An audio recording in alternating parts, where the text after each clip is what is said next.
Olá, hoje a gente vai botar a lupa em uma das ações mais discutidas, mais polêmicas da nossa bolsa, o Banco do Brasil. A gente vai fazer uma verdadeira investigação nos fatos, nos números, para entender o que o futuro reserva para a BBAS3 em 2026. E vamos direto ao ponto que tira o sono de muito investidor. A pergunta de $1 milhão é essa aqui.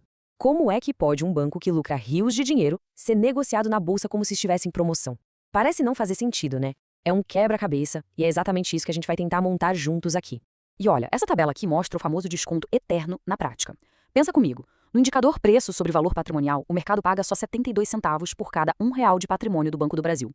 Já nos concorrentes privados, esse valor pode chegar a quase R$ 2. É basicamente como se estivessem te oferecendo uma nota de R$ 100 por 72. Parece bom demais pra ser verdade, né? Ok, para entender por que existe esse desconto, a gente precisa primeiro olhar o lado da acusação, os argumentos contra o banco. E tudo começa com a verdadeira tempestade perfeita que atingiu o coração do negócio em 2025, que é o agronegócio.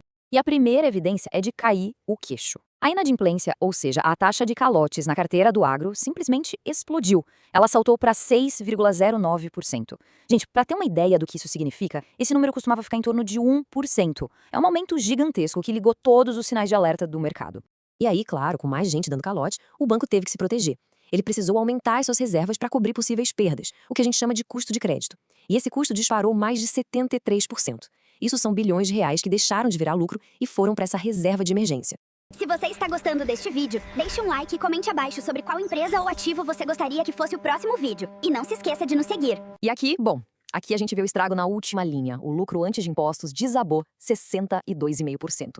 Essa é a prova final de como o golpe foi duro. Aquela tempestade perfeita que começou lá no campo acertou em cheio o balanço do banco. Não tem como negar. Certo, mas agora vamos virar a mesa e ouvir o lado da defesa.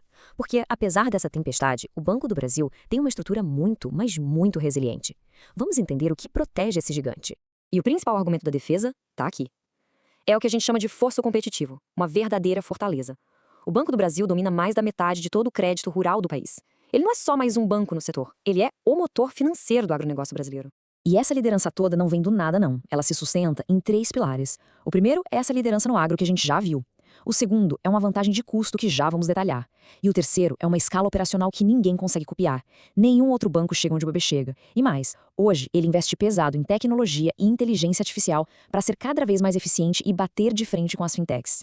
E esse conceito de custo de captação é a arma secreta do banco. Pensa assim, é o preço que o banco paga pela sua matéria-prima, que é o dinheiro. Como o BB tem acesso a depósitos gigantescos do governo, ele consegue esse dinheiro muito mais barato, quase de graça.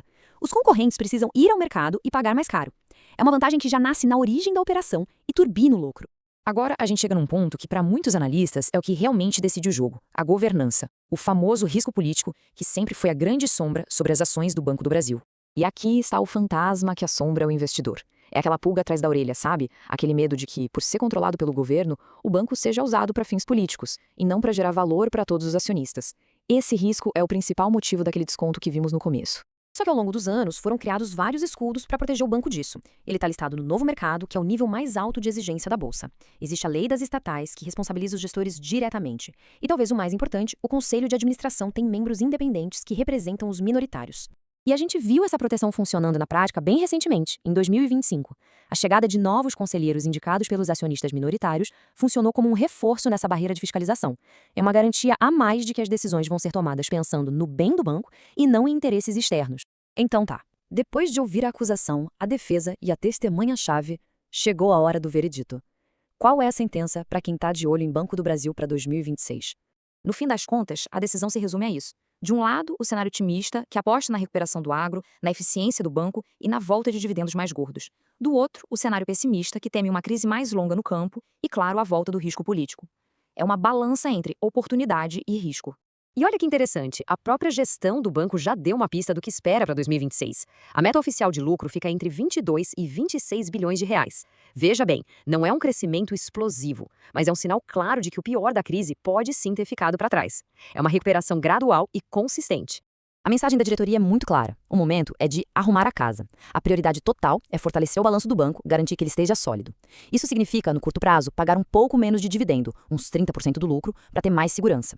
É uma estratégia de prudência para poder crescer com força mais na frente. Isso nos leva à pergunta final, a que realmente importa. BBAS3, em 2026, é um gigante adormecido, uma oportunidade única de comprar um ativo de altíssima qualidade com desconto, um verdadeiro porto seguro? Ou será que é uma armadilha de valor, onde esse preço baixo só reflete os enormes riscos que ainda estão por vir?